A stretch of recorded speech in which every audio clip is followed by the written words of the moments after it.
Hi, happy Sunday. I wanted to talk about the new Superman movie, which has been getting a lot of comments. I just recently saw that, and even if you are not a huge like DC comic, Marvel buff, or like I'm not. I mean, I grew up with the superheroes, and Wonder Woman's my favorite. Isis was my favorite, not the organization, but there is an actual character called Isis, ISIS, that she was kind of like a goddess superhero. And so, anyways, it's like I grew up with those, but I wasn't like a big comic book buff.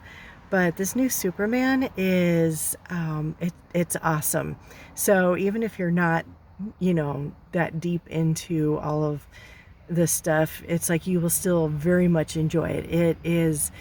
It's wonderfully written. It's got a great story to it, very witty, lots of little twists and turns to it, and amazing special effects. So, and the acting is like off the charts. It's like this perfect trifecta.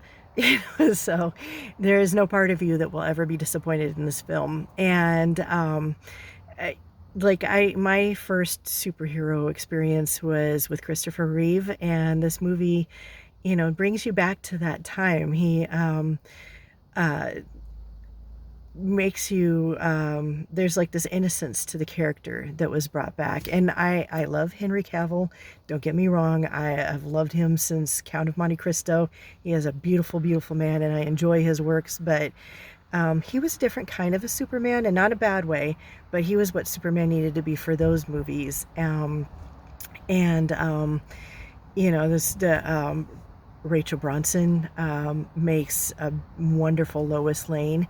She just has this luminescence that it caught my attention when I saw her in The Blacklist. And it's always there in all of her roles. She just has this brightness about her, and a wonderful, personality. And she's feminine and strong at the same time. And there's lots of romantic, really sizzling hot scenes between Lois and Clark Kent. And and then I love the layers that were brought between Superman and also Lex Luthor. And the layers that were brought to that character were more of like you could really see the brotherly connection, the sibling rivalry almost between those two. And the there was more emotions given to Lex Luthor, which I really like to see, because in the times past he's always been played very corporate, very stoic, definitely very anti-Superman. But there's just not really much layers brought to him. And so it was a gift really seeing, that much given to him.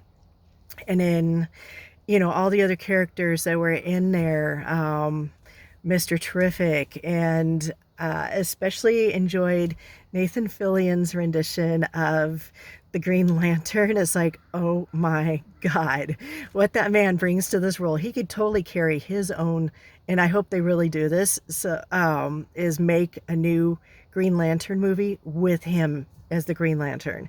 Because sorry, Ryan Reynolds, but this is how it was supposed to be played out. This is the character was supposed to be like. And I can totally ignore the obnoxious haircut that he had to sport for, to play this character appropriately. Just the attitude and the gravitas, and the swagger that he has given the Green Lantern was just incredible. So definitely go see it. They talked a little bit about, like political influences and stuff. And I mean, speaking as a writer myself, yeah, life influences your art, and perhaps a tad bit in some of the spots. But Superman was so ingrained in always city politics, world politics, and everything. And that was also, from that era that America was the world's big brother, and Superman was kind of like the embodiment of that. And so the scene that they were talking about, where like, this one army is like invading on a small town and everything, yeah, of course, Superman would totally be on the side of, the small town and stuff, because that's how he was. He defended the innocent. He fought for the little guy. He, for those that could not fight for themselves, the fought against the criminals and stuff. And that was Superman. So he's being very true to the character. There was no bending it to fit, current times or anything like that, or any kind of indoctrinations and stuff. That was just how the character is, and how he's always been. So, but there's so much more to that movie. And like I said, the special effects in it were just totally off the chart. Especially the Fortress of Solitude in the beginning. It was like this big ice castle that was this perfect combination of crystal and steampunk type decorations in there and stuff. I'm like, I want to live in that castle, I want to live in this little fortress and stuff. So yeah, definitely go see it. It is big screen worthy. There's not many movies I say that about, but yeah, this one is definitely worth seeing in the theater with the whole theater experience, and you won't regret it. It is a perfect date night. It is a perfect treat yourself kind of movie. It is perfect for everything, and you will come away just wanting to talk more about this film. So I hope you go see it. I hope you enjoy it. And I hope to God that they make more of those movies, and that, with the new, like a new Supergirl movie, a little surprise at the end, not gonna give anything away. And definitely make a new Green Lantern with Nathan Fillion, please.